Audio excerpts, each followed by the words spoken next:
"Take an Uber back to the slums, data boy," my arrogant brother-in-law sneered, his voice echoing across the silent, crystal-draped ballroom as he threw a crumpled $100 bill directly at my new husband's feet. Seconds later, my mother stepped forward with eyes full of sheer malice, physically ripping the antique pearl necklace from my throat, sending the priceless gems scattering across the polished marble floor. They stood before 300 of the wealthiest elites in Chicago and laughed as my billionaire father publicly banished me from the family fortune. 8 months later, out of profound, suffocating greed, they committed massive federal fraud to steal my only remaining inheritance. They thought I was a helpless victim they could bleed completely dry. They had absolutely no idea that they had just handed their entire billionaire empire directly to my poor husband. Thank you for watching this video. Before I take you back there, do me one small favor. Take a second to like and subscribe, and tell me in the comments where you are watching from and what time it is where you are. It helps more than you know. My name is Sloan.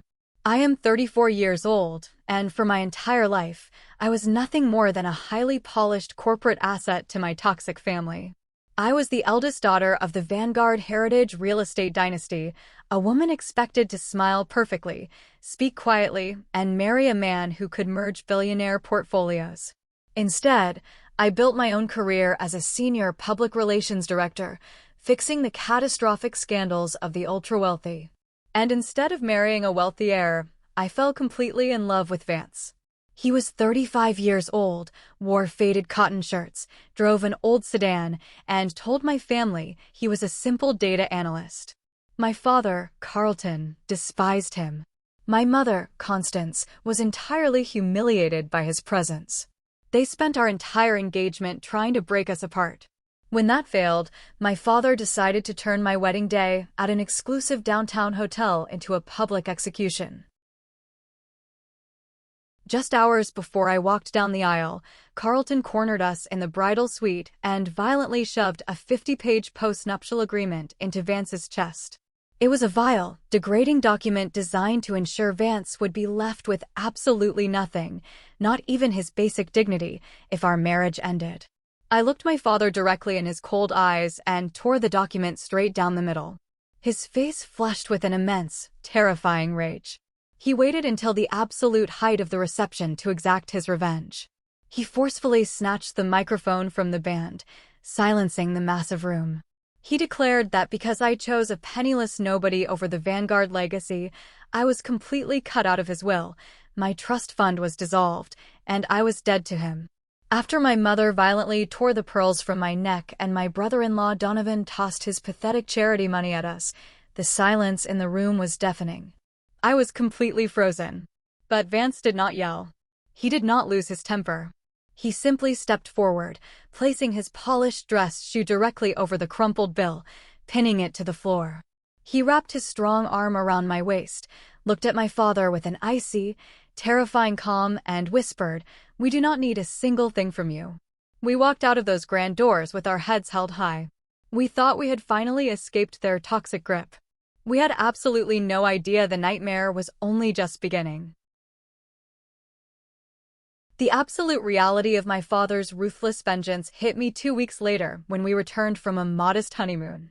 I stood at a grocery checkout line, handing the cashier my debit card. It was declined. I handed her a credit card. Declined. A deep, cold panic flared in my chest.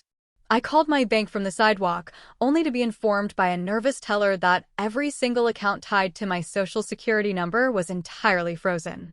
Carlton had unleashed his massive legal team to fabricate a dispute over funds he had gifted me a decade ago, weaponizing the system to completely paralyze my finances. The very next morning, I walked into the sleek glass lobby of the public relations firm where I had poured 6 years of my life. 2 security guards were waiting for me. My belongings were already shoved into cardboard boxes. The managing partner could not even look me in the eye as he explained that Carlton had threatened to pull tens of millions of dollars in corporate retainer contracts if I was not terminated immediately. I was escorted out like a criminal.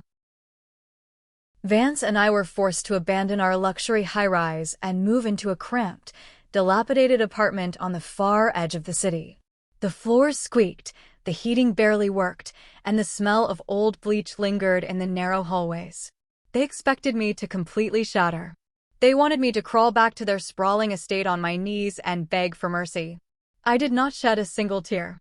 I sat down at our wobbly kitchen table, opened my laptop, and immediately filed the state registry paperwork to launch my own independent crisis management agency. I reached out to private clients who operated entirely outside my father's sphere of influence. 3 days later, I opened my brand new business checking account to check the zero balance. I stopped breathing. A staggering incoming wire transfer for $500,000 had just cleared. It was coded as an anonymous, non-refundable retainer fee from an entity called Zenith Capital. I stared at the screen, completely paralyzed by the massive influx of cash. Vance walked into the kitchen, set a cheap mug of black coffee down next to my laptop, and glanced at the $500,000 balance. He did not ask a single question. He just smiled a slow, incredibly knowing smile and kissed the top of my head. My sudden survival infuriated my family. Late one evening, a deafening engine roar rattled our thin windows. My younger sister, Bianca, and her arrogant husband, Donovan, had parked their pristine silver sports car illegally outside our building.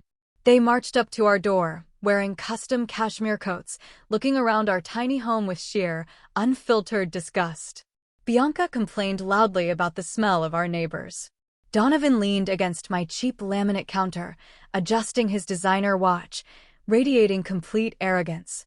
He laughed, bragging that my father had just promoted him to manage the $120 million family reserve fund. He told Vance that if he was desperate, he could hire him to fix the office printers. Vance simply smiled politely. He asked Donovan if managing that much capital was stressful. Donovan puffed out his chest and proudly declared that he had just moved the entire fortune into an exclusive offshore holding fund to secure massive, guaranteed returns. His sheer arrogance was his ultimate downfall. After they walked out the door laughing, I did not get angry. I got to work. I utilized my backdoor industry contacts and initiated a highly classified public relations audit on the specific offshore fund Donovan had proudly named. I spent 3 sleepless nights tracing digital footprints through global registries. When the final decrypted report loaded on my screen, the truth completely shattered my understanding of my family's untouchable wealth. The offshore fund did not exist. It was a massive, sophisticated shell company masking a sprawling network of illegal gambling syndicates. Donovan had not invested a single dime. He had completely vaporized $120 million of the Vanguard family fortune. My father's entire empire was utterly broke. I turned the laptop around and showed the irrefutable evidence to Vance. He did not gasp. He did not say a word. He sat down at his heavy metal desk, his dark eyes locked onto the glowing screen, and began typing a rapid sequence of complex numeric codes. The predator had caught the scent of blood in the water. Over the next few weeks, the catastrophic reality began to secretly crush my father. The major commercial banks realized the family reserve was gone. They demanded $80 million in immediate liquid cash to cover his failing commercial real estate projects. If Carlton did not produce the money, his flagship properties would be seized, and his reputation in the elite social clubs would be entirely destroyed. He was completely desperate. He needed massive capital and clean collateral. He looked at the historic, unencumbered commercial building in downtown Chicago that my late grandfather had left entirely and exclusively to me. Carlton summoned my mother into his soundproof office. In the dead of night, driven by profound greed and a desperate need to maintain their luxury facade, my mother took a fountain pen and flawlessly forged my exact signature on a heavily restricted power of attorney document. They used my stolen identity to secure a massive, high-interest loan from a ruthless shadow banking syndicate. They treated my future like a disposable asset to cover up their own massive failures. I found out on a rainy Tuesday morning. A junior compliance officer from a private lending firm called my cell phone, simply asking me to verify the secondary mailing address for the new $80 million commercial lien placed against my inheritance. The ambient noise of the city outside my window faded into a dull ringing. The golden facade of the Vanguard family crumbled into absolute dust. I logged directly into the public property records database. There it was. My mother's precise, elegant cursive handwriting staring back at me. It was a perfect forgery, officially stamped by a corrupt corporate notary on my father's payroll. They had actually done it. They had sacrificed my only remaining asset to save themselves. A white-hot, all-consuming fury ignited in my chest. I grabbed my heavy winter coat, entirely determined to march straight into the Federal Bureau of Investigation field office and hand a federal prosecutor the undeniable proof of their crimes. I wanted to watch them rot in a concrete cell. But as I reached for the door handle, Vance stepped directly into my path. His broad frame completely blocked the exit. His dark eyes were entirely devoid of warmth, replaced by a cold, calculating intensity that made my breath catch in my throat. "If you call the police, they will hire the most expensive defense attorneys in the country," Vance whispered, his voice vibrating with absolute authority. "They will spend 2 years playing tennis in a luxury federal camp, and they will come out with their arrogant pride completely intact." He reached out and gently cupped my face. "Let me take their empire." I stared at him, completely bewildered. I asked him how a mid-level data analyst could possibly take down a billionaire real estate syndicate. Vance did not answer immediately. He walked over to his multi-monitor setup and initiated a deep system reboot. A biometric scanner emerged from the desk. He pressed his thumb against the glass. The screens flared to life, revealing a massive, interconnected network of global financial feeds and real-time offshore banking ledgers. In the dead center of the primary monitor, a stark, minimalist logo materialized. Zenith Capital, the absolute apex predator of the private equity world. The faceless corporate titan known for ruthlessly executing hostile takeovers and stripping failing empires down for parts. I looked at the man I married, the man who wore faded shirts and ate takeout on our cheap floor. He was not a data analyst. He was the sole owner and chief executive officer of the entire holding group. Vance explained the flawless, inescapable trap he had built. When my parents illegally secured that shadow loan using my forged signature, the predatory lending firm immediately bundled the high-risk debt and sold it to larger institutional investors for fast liquidity. Vance had set an automated algorithmic snare. The exact second the shadow bank sold the paper, Zenith Capital bought it. "I own the debt, Sloan," Vance said smoothly, the lethal corporate executioner finally stepping into the light. "I own the fraudulent collateral. I own your father." I stared at him in profound awe. "I analyze data, Sloan," he repeated quietly. "I just analyze very, very large data." The execution was swift and absolutely merciless. A formal notice of immediate corporate default was delivered to the Vanguard headquarters by certified courier. Because my parents had breached the covenants of the loan through federal wire fraud, the entire $80 million principal was due in exactly 48 hours. If the funds did not clear the Zenith Capital accounts, my father's entire portfolio of assets would be seized. That night, the heavy silence of our apartment was shattered by frantic pounding at our door. I opened it to find Carlton, Constance, Bianca, and Donovan huddled in the dim, stained hallway. The sheer hypocrisy was staggering. My mother, who had ripped the pearls from my neck, was now weeping uncontrollably on my cheap floor. She produced a massive stack of legal waivers, begging me to sign a voluntary transfer of the property to save the family from this evil corporate predator. I read the document carefully. Buried on page 3 was a strict indemnity clause. If I signed it, I would legally pardon them for federal wire fraud and gross forgery. They wanted me to absorb their criminal liability and thank them for the privilege. I looked my father dead in the eye. The manufactured warmth on his face was already slipping, revealing the terrified coward beneath. I gripped the thick stack of parchment with both hands and ripped it straight down the middle.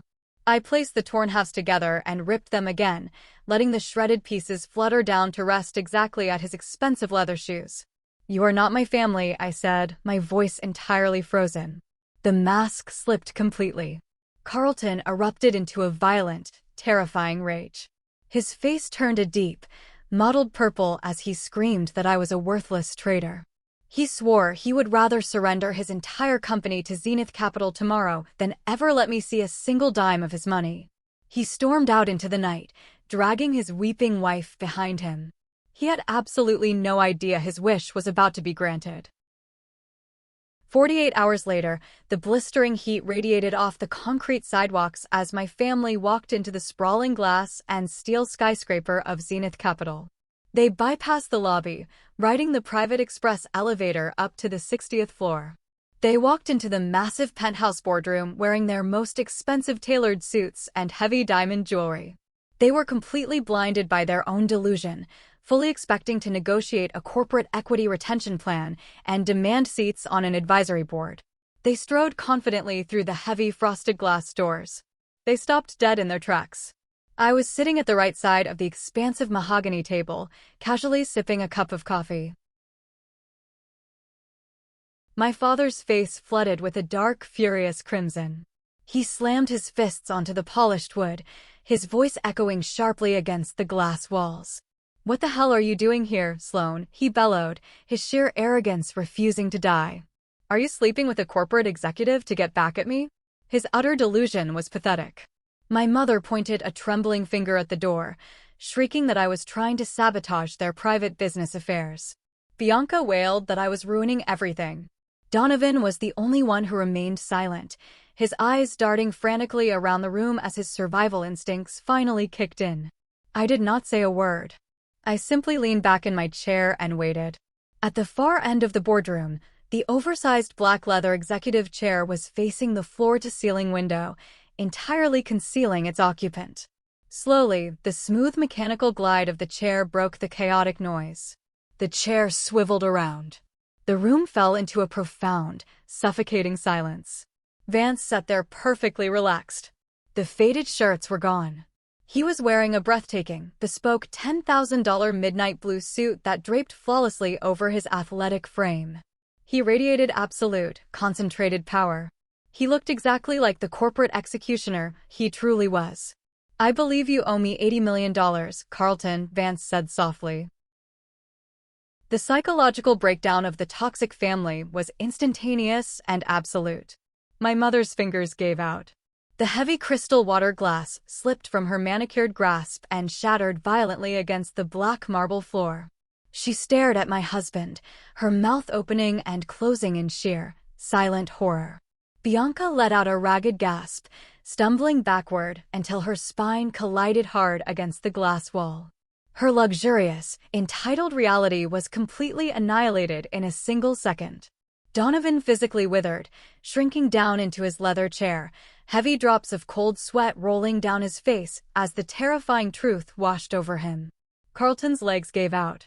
He collapsed backward into his seat, completely drained of color.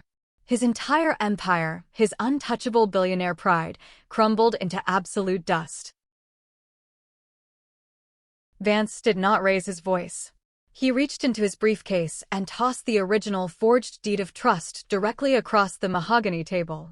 It slid to a halt exactly 1 inch from my father's trembling hands. Next to it, Vance dropped the comprehensive forensic accounting report detailing every single offshore shell company Donovan had created. "You forged your daughter's signature to steal a commercial property," Vance stated, his dark eyes locking onto my father. "You crossed state lines to secure funds under entirely false pretenses. You engaged in a massive conspiracy to defraud a private lending institution. That carries a mandatory minimum sentence in a federal penitentiary. I own the debt, Carlton. And I own the absolute proof of your criminal enterprise." Before my father could even gasp for air, the heavy boardroom doors swung open. Four agents wearing the bold yellow letters of the Federal Bureau of Investigation marched straight toward the cowering brother-in-law. They secured heavy steel handcuffs around Donovan's wrists. He sobbed uncontrollably, begging my father for help as the federal agents dragged him out of the room entirely. The silence that rushed back into the penthouse was heavy and absolute. My mother collapsed onto her knees, crawling across the marble floor in her designer dress. She aggressively grasped at the hem of my suit, weeping and begging for mercy, pleading with me to save my own flesh and blood. I looked down at her with complete, icy detachment. I pulled my leg back forcefully. I slid a single, neatly bound legal document across the table to my utterly defeated father. 100% corporate surrender. He signed it with a violently shaking hand, effectively erasing the Vanguard dynasty from the face of the earth. 6 months later, I am sitting in my massive corner office, running a highly successful, independent crisis management empire in complete peace. Meanwhile, they're suffering the exact fate they so gleefully designed for me. With their corporate assets seized and their personal accounts frozen by federal mandate, my parents and my sister were formally evicted from their sprawling estate. They watched as moving companies hauled away their antique furniture and luxury vehicles. Today, they live in the exact same rundown, cramped apartment building they once visited just to mock my husband. They have absolutely nothing. Donovan is currently serving a 10-year sentence in a maximum security federal penitentiary. Bianca folds clearance sweaters at a discount retail store, completely invisible to the high society circles she used to dominate. I have a partner who respects me, an empire I built with my own 2 hands, and a life of profound integrity that no amount of their dirty money could ever buy. Family is never an excuse for abuse. When people show you who they truly are behind the mask, believe them the very first time, and then make sure you own the bank they owe money to. Have you ever had a toxic family member drastically underestimate your worth? Tell me your story in the comments below. And if you believe that true poetic justice always finds a way, hit that like button and subscribe for more stories just like this one.